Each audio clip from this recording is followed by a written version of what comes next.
Hi friends, my name is Chetan Kumar. Today I'm going to talk about atomic mass and the isotope. So, uh, first up, we'll try to understand what is atomic number. So, it's simply the number of protons present in the nucleus of an atom. Yeah, it is called as atomic number. So, atomic mass is the mass of an atom. So, how to determine it? Will Mass of the atoms can be determined with the help of subatomic particles in it.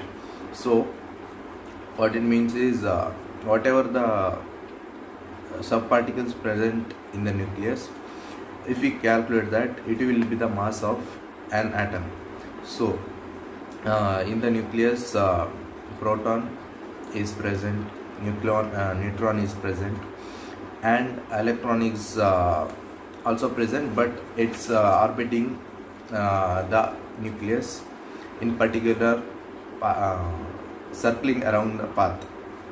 So, in these three, electrons have the negligible amount of mass, so it's almost like massless. So we have left with proton and the neutrons. So by calculating these two, we can find out the atomic mass of an atom. So one more question rises. We can see that there are two particles, proton and neutron. So which one to consider? So here we can say that both have a significant amount of mass, so we can consider both. So atomic mass is defined as the total number of protons and neutrons present inside the nucleus of an atom. So it's also referred as a mass number. So how do we represent it? So I'll show you how to represent atomic mass and atomic number. First, we'll write the chemical symbol, and the atomic number is written at its bottom left side of the chemical symbol, and atomic mass is written at its top left side of the subscript. So I'll show you how we can represent the atomic mass and the atomic number with a symbol. Here you can see that we have taken the carbon atom. So in carbon atom, the number of protons are present is 6, and the neutrons are also 6. So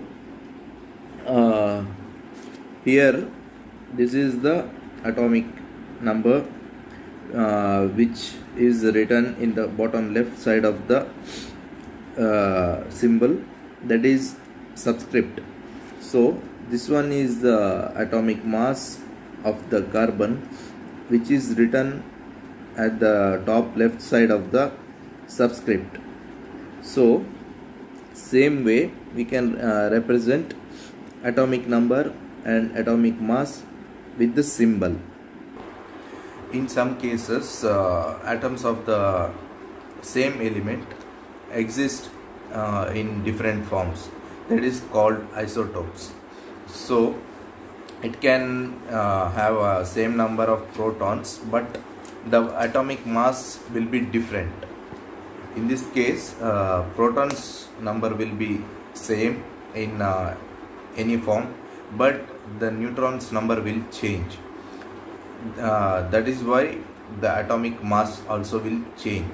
So the same element can exist in different forms. For example, we can take example of carbon. In carbon, protons number is 6, but the neutrons numbers will change, like 6, 7, 8. So we can have 3 different type of carbon, that is 12C6, 13C6 and 14C6. So same way, uh, two different elements can have the same mass. Like let's take example of argon, sulfur, potassium, calcium and chlorine. Here the atomic mass of these components are same, that is 40, but the proton and the neutrons number is differs, but the elements are different. So we can see that in sulfur it is 40 s16.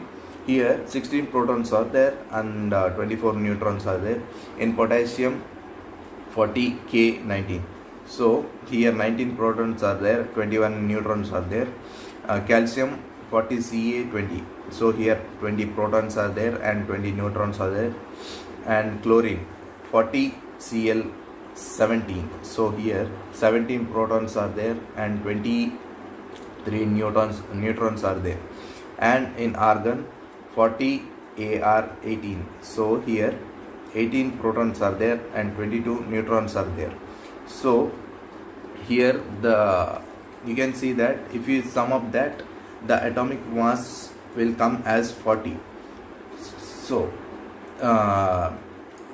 the same atomic mass will be present for different particles. Thank you.